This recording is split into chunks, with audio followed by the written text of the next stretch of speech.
ई श्रम कार्ड के बारे में पूर्ण जानकारी। ई श्रम पोर्टल के उद्देश्य निर्माण कामगारों, प्रवासी कामगारों, प्लेटफॉर्म कामगारों, स्ट्रीट वेंडरों, घरेलू कामगारों, कृषि कामगारों आदि सहित सभी असंगठित कामगारों जिनको UW भी कहते हैं का एक केंद्रीकृत डाटाबेस तैयार करना जिसे आधार से जोड़ा जाएगा। दूसरा, असंगठित कामगारों के लिए सामाजिक सुरक्षा सेवाओं की कार्यान्वयन दक्षता में सुधार के लिए और सामाजिक सुरक्षा योजनाओं का एकीकरण जो UW के लिए श्रम मंत्रालय द्वारा प्रशासित किया जा रहा है और बाद में अन्य मंत्रालयों द्वारा भी चलाया जाएगा, इस डाटा का उपयोग किया जाएगा। पंजीकृत असंगठित कामगारों के संबंध में विभिन्न हितधारकों जैसे मंत्रालयों, विभागों, बोर्डों, एजेंसियों, केंद्र और राज्य सरकारों के संगठनों के साथ API के माध्यम से उनके द्वारा प्रशासित की जा रही विभिन्न सामाजिक सुरक्षा और कल्याणकारी योजनाओं के वितरण के लिए जानकारी साझा करना उसका उद्देश्य है।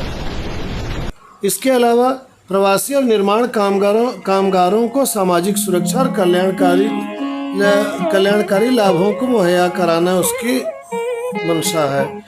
भविष्य में कोविड जैसे किसी भी राष्ट्रीय संकट से निपटने के लिए केंद्र और राज्य सरकारों को एक व्यापक डाटाबेस उपलब्ध कराना भी उसका मंशा है। ई श्रम NDUW पोर्टल में कौन पंजीकरण करा सकता है? निम्नलिखित शर्तों को पूरा करने वाला कोई भी व्यक्ति इस पोर्टल पर पंजीकरण करा सकता है। उसे एक असंगठित कार्यकर्ता होनी चाहिए जिसकी आयु 16 से 59 वर्ष के बीच हो एवं उसे EPFO या ESIC या सरकार द्वारा वित्त पोषित NPS का सदस्य नहीं होना चाहिए। असंगठित श्रमिक कौन है?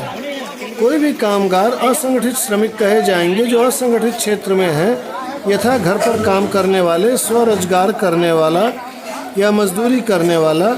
इसमें संगठित क्षेत्र के वे कर्मचारी भी शामिल हैं जो ESIC या EPFO के सदस्य नहीं हैं या सरकारी कर्मचारी नहीं हैं। पंजीकरण के लिए क्या आवश्यक है? पोर्टल पर पंजीकरण करने के लिए निम्नलिखित आवश्यक है: आधार संख्या, मोबाइल नंबर जो आधार से जुड़ा हुआ है, IFSC कोड के साथ बचत बैंक खाता संख्या। UAN क्या है?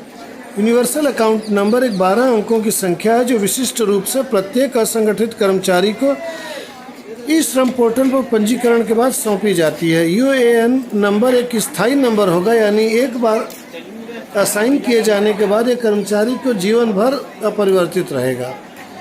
पंजीकृत कराने से क्या लाभ है? केंद्र सरकार ने ई श्रम पोर्टल विकसित किया है जो आधार से जुड़े असंगठित श्रमिकों का एक केंद्रीकृत डाटाबेस होगा। पंजीकरण के बाद उसे एक दुर्घटना बीमा मिलेगी। PMSBY के तहत 2 लाख का बीमा कवर। भविष्य में असंगठित श्रमिकों के सभी सामाजिक सुरक्षा लाभ इस पोर्टल के माध्यम से वितरित किए जाएंगे। आपातकालीन और राष्ट्रीय महामारी जैसी स्थितियों में पात्र असंगठित श्रमिकों को आवश्यक सहायता प्रदान करने के लिए इस डाटाबेस का उपयोग किया जा सकता है। कार्ड की वैधता अवधि यह एक स्थायी संख्या और जीवन भर के लिए मान्य है। कार्ड का नवीनीकरण श्रमिकों को अपने विवरण, मोबाइल नंबर, वर्तमान पता आदि को नियमित रूप से अपडेट करने के लिए इस कार्ड को नवीनीकृत करने की आवश्यकता नहीं है। अपने कार्ड को सक्रिय रखने के लिए क्या करें? अपने खाते को सक्रिय रखने के लिए उसे वर्ष में कम से कम एक बार अपना खाता अपडेट करना आवश्यक है। व्यवसाय का प्राथमिक और माध्यमिक स्तर क्या है? पंजीकरण के समय कार्यकर्ता को व्यवसाय का चयन करना होगा। यह 2 स्तर के चयन पर आधारित होगा।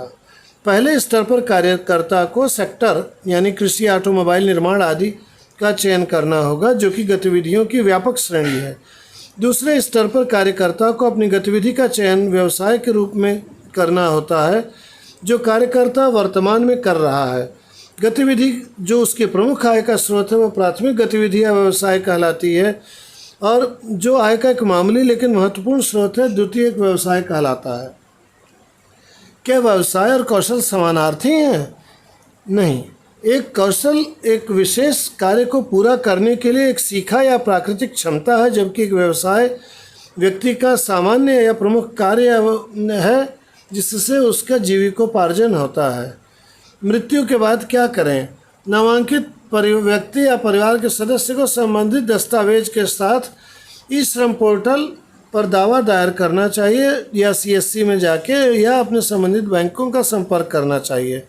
टोल फ्री नंबर या हेल्प डेस्क 14434 यह नंबर पुनः बोलूं 14434 यह नंबर दिया गया है, मगर मेरे एक अनुभव के अनुसार ये किसी काम का नहीं है। मैंने 6 बार संपर्क करने की कोशिश किया।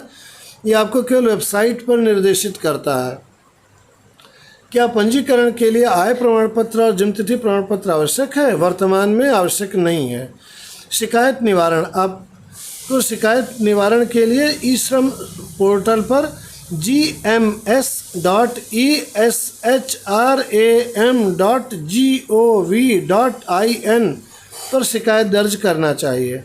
क्या पंजीकरण के लिए कोई अनिवार्य योग्यता आवश्यक है? नहीं, उसे केवल असंगठित क्षेत्र में लाभकारी रोजगार में नियोजित होने की आवश्यकता होनी चाहिए। आवश्यक दस्तावेज, CSC में कार्यकर्ता को किसी भी दस्तावेज की आवश्यकता नहीं है। उन्हें पंजीकरण के लिए अपना आधार नंबर, मोबाइल नंबर और IFSC कोड के साथ बैंक खाता का विवरण ले जाना आवश्यक है। 60 साल की उम्र के बाद क्या होगा? कार्यकर्ता को 60 वर्ष की आयु प्राप्त करने के बाद कोई कार्रवाई करने की ज़रूरत नहीं है। उसे ई श्रम परियोजना के तहत लाभ मिलता रहेगा जिसका वह हकदार है। अपने निकटतम पंजीकरण केंद्र को कैसे खोजें? आप इस लिंक पर जाकर के क्लिक कीजिए और खोज लीजिए https:// 2 बार आगे वाला स्लैश फिर findmycsc.nic.in आगे वाला एक स्लैश CSC आगे वाला एक स्लैश। क्या किसान पात्र हैं? केवल कृषि श्रमिक और भूमिहीन किसान ही ई श्रम पोर्टल में पंजीकरण के लिए पात्र हैं, अन्य किसान पात्र नहीं हैं। योजना में 16 और 18 वर्ष की आयु की क्या प्रासंगिकता है? एक बार जब आप 16 वर्ष के हो जाते हैं तो आप अपना पंजीकरण करा सकते हैं, बशर्ते आप अन्य मानदंडों को पूरा करते हो। लेकिन ई श्रम पंजीकरण के माध्यम से PMSBY के लिए पात्र होने के लिए आपकी आयु 18 से 59 के बीच में होनी चाहिए। ये PMSBY क्या है? प्रधानमंत्री सुरक्षा बीमा योजना PMSBY है। ये एक सामाजिक सुरक्षा योजना है जो 1 साल की आकस्मिक मृत्यु और विकलांगता का कवर प्रदान करती है। इसे सालाना नवीनीकृत किया जा सकता है। जय जय श्री सीताराम।